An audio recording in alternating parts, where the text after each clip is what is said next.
सभी लोगों का प्रश्न है कि मैं शिक्षा के प्रति इतना ज्यादा पोसेसिव क्यों हूं। सरकारी स्कूलों में या कॉलेजेस में या आईटीआईज में टीचर नहीं है तो ना हो, काम चल ही रहा है, कोई नहीं बोलता आप क्यों इतने पोसेसिव हो। तो मैं आपको कारण बताता हूं, सुनिए।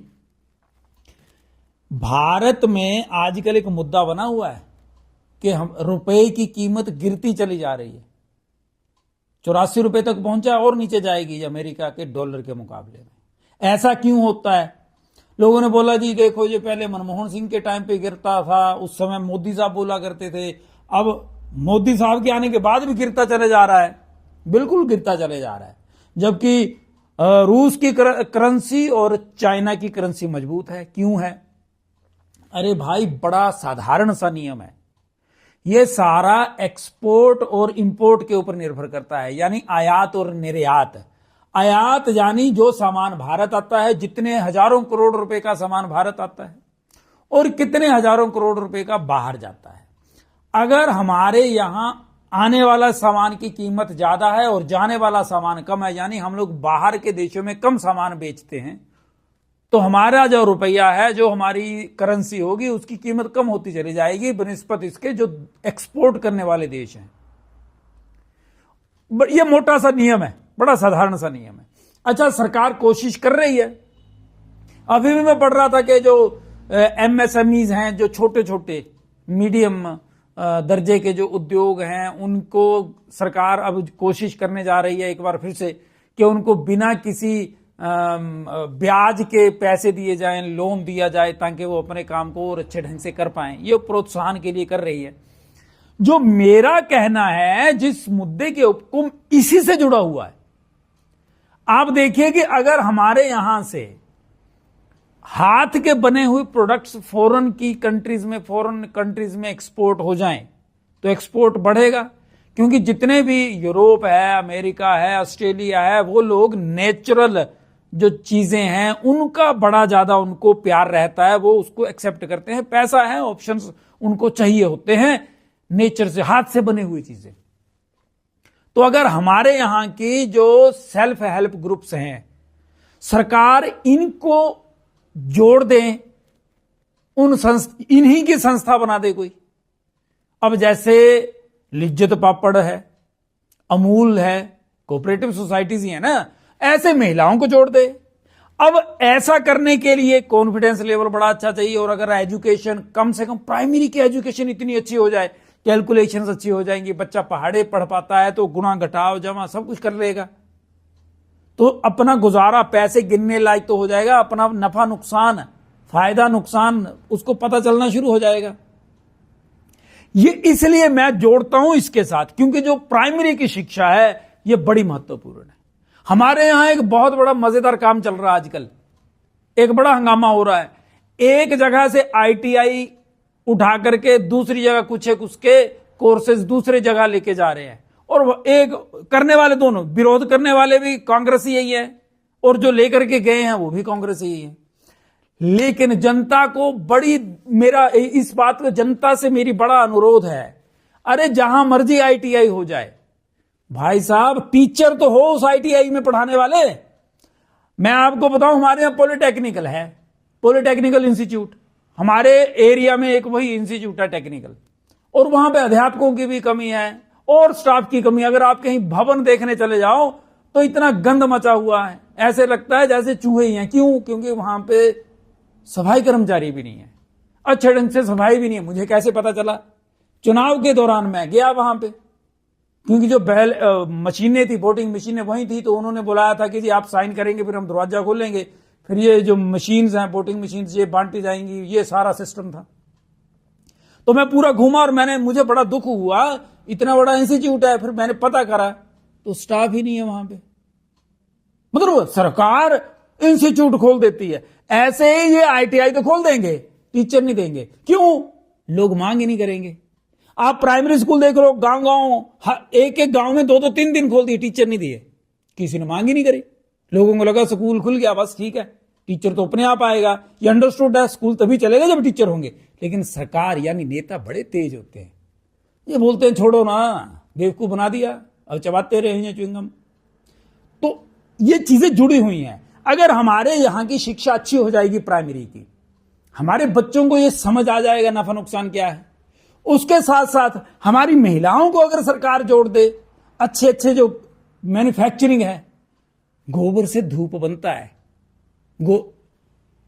बिकता भी है, ऑनलाइन बिकता, आप देखते हैं गोबर के कंडे बिकते हैं ऑनलाइन। हमारे यहां की महिलाएं क्यों नहीं कर सकती?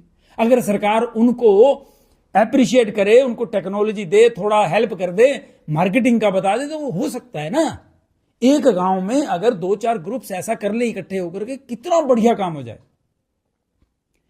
करना तो सरकार ने है ना, ये सरकार की जिम्मेदारी है कि आपने सरकारी नौकरियां बंद कर दी, आप प्राइवेट बसें चला रहे हैं, ठेकेदारों को आप नौकरियों का पूरा इंचार्ज बना रहे हैं, तो जो ठेकेदार के पास नहीं जा पाएगा उसको भी तो रोजगार चाहिए। आप अपनी फैक्ट्रियां लगा रहे हैं तो कितने लोगों को रोजगार दे पाएंगे? लेकिन अगर छोटे छोटे ऐसे लोगों को आप कारखाने से लगाने के लिए अप्रिशिएट करेंगे, तो कारखाने के सिर्फ मशीनों से थोड़ी होते हैं, हाथ के काम से भी हो जाते हैं। ये बड़ा जरूरी है। मैं इसलिए इनको जोड़ करके चलता हूं। तभी मैं सोचता हूं कि जब तक हमारी एजुकेशन अच्छी नहीं होगी, हमारे रुपए की कीमत और कम होती चली जाएगी। कारण हम लोग इंपोर्ट तो करेंगे, यानी आयात तो करेंगे सामान दुनिया से, लेकिन निर्यात नहीं कर पाएंगे। क्यों नहीं कर पाएंगे? हमारे पास होगा ही नहीं, भेजेंगे क्या? बेचना क्या है हमने? इसलिए ये बड़ा जरूरी है। उसके साथ साथ और कुछ ना हो, हमारे यहां के देखिए आलू है, गेहूं है, और सारी फसलें हैं, हमारी पक्की फसलें हैं, ये अच्छी क्वालिटी की हों और बाहर जा सकती हैं, तो किसानों को भी जोड़ दो ना इससे। किसानों को बताओ कि भाई ऐसे करो, आप 4 साल के लिए आधी जमीन ऑर्गेनिक बनाओ, आधी आप जो खाद वगैरह डालते हो उससे उपजाऊपन बनाया है आपने खाद से, तो आप आधी जमीन के ऊपर खाद का और केमिकल्स का प्रयोग करो। जो आधी जमीन है उसको आप ऑर्गेनिक बनाने की कोशिश कर दो। 4 साल के अंदर आपकी जमीन न्यूट्रल हो जाएगी। 4 साल बाद फिर जो आपके प्रोडक्ट्स होंगे उनकी टेस्टिंग होगी और बाहर भेज दिया जाएगा। अब उसके लिए सरकार, यानी जो मंत्री या फिर जो एमएलए है, ये बहुत एक्टिव होना चाहिए। क्योंकि जो सरकारी कर्मचारी होंगे, जैसे ब्लॉक में अधिकारी हैं, तो ये काम नहीं करते, ये कमीशन खाते हैं हर जगह। बीज ले आओ, हमारे यहां ब्लॉक है, यहां से हम ब्लॉक से बीज लेकर के आते हैं तो वो फसल ही नहीं उगेगी। कभी भी ध्यान दे देना, घास बरसीम लेकर के आते हैं, जब ही ले आओ तो नहीं उगेगी। वो बाहर से खरीदो, ठीक रहेगा। वो आप गेहूं की फसल उगाना चाहो ब्लॉक से लेकर के, तो इतनी घटिया दे देंगे, मिलावटी दे देंगे। बाहर से खरीदो तो ठीक है। तो मतलब जो सरकारी कर्मचारी यहां पे होंगे वो काम नहीं करेंगे अच्छे ढंग से, तो उसको काम किसने करवाना? उनसे एमएलए ने। ये काम एमएलए का है। और एमएलए से मुझे बताओ आपने क्या करवाना? ऐसे ही काम होने चाहिए ना। और क्या करवाएंगे एमएलए से हम? क्या कौन सा फार्म भरवाना हमने? तो एमएलए हमारा जो सिस्टम है उसकी बहुत इंपॉर्टेंट कड़ी है। तो ये काम उनके थे, अब नहीं वो कर रहे। क्यों नहीं करते? क्योंकि जनता पूछती नहीं ना। आप पूछते नहीं। आपके यहां कोई भी, जब भी कोई आएगा एमएलए, ट्यूबवेल का उद्घाटन करने आए जी, शिलान्यास करने हैं, भैया ट्यूबवेल के अलावा भी कुछ बनाओ, रास्ता बना देंगे, पगडंडी डंगा लगवा दो। इससे क्या होगा? अब आपके बच्चे कमाना शुरू कर लेंगे, डंगे खुद ही लगवा लेंगे आपकी जमीनों को। आप ये बोलोगे टीचर चाहिए, आप ये बोलो हमें ट्रेनिंग दो, हम अपना काम करेंगे। कोशिश करिए। केंद्र में सरकार अच्छी है और नीयत भी अच्छी है इस मामले में, क्योंकि हमारा देश तभी आगे बढ़ेगा जब हम सब मेहनत करेंगे, और मेहनत करके काम करेंगे। लेकिन यह निर्धारण करना पड़ेगा ना कि काम क्या करना है और किस ढंग से किया जाएगा, ताकि हमारी जो रुपए की शक्ति है, हमारी जो मुद्रा है, ये ताकतवर बने डॉलर के मुकाबले। वरना चाहे जो मर्जी आ जाए, ट्रंप साहब आ गए, क्या नीचे नहीं जाएगी इसकी हमारी वैल्यू पैसे की, रुपए की? जाएगी। 8 से 10% तक तो आरबीआई बता रहा है कि इतना कम जाएगा भाई। अब ये कोई बड़ी बात नहीं है इसकी हमारी कीमत को कम आंकना, यानी रुपए की कीमत कम हो रही है, कोई बड़ी बात नहीं है। क्योंकि बीच बीच में ऐसा भी 28-30% भी नीचे गई है 4 सालों में। लेकिन क्या ऐसे जाने देना है? हम लोगों ने सहयोग नहीं करना। हम सबका सहयोग बड़ा जरूरी है। मैं इसलिए बोलता हूं, और आप लोगों से भी प्रार्थना है, हाथ जोड़ करके आप भी बोलिए। और अगर आप वीडियो शेयर कर देंगे, अगर आप लाइक शेयर करेंगे, सब्सक्रिप्शन करेंगे हमारे चैनल का, तो एप्रिसिएशन होती है। कॉन्फिडेंस लेवल भी बढ़ता है बोलने वाले का भी, क्योंकि भाई साहब मोटिवेशन तो चाहिए ना कुछ ना कुछ। अगर आपको लगता है कि ये सही बातें बोली जाती हैं चैनल पे, तो कृपया करके सब्सक्राइब करिए भी चैनल को, और सब्सक्राइब लोगों से करवाइए भी। आप अपने कमेंट्स जरूर करिए, अपने विचार जरूर शेयर करिए। आपके यहां आसपास कोई खबर होती है, आप उसके बारे में मुझे बताइए।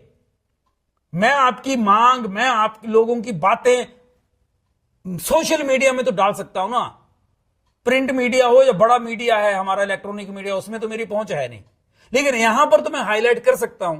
तो आप लोगों से मेरी प्रार्थना है, आप वीडियो देखिए और शेयर कर दीजिए, सब्सक्राइब करिए चैनल। साथ साथ आपके यहां जो भी मुद्दा हो वो मुझे बताइए, मैं सामने आऊंगा।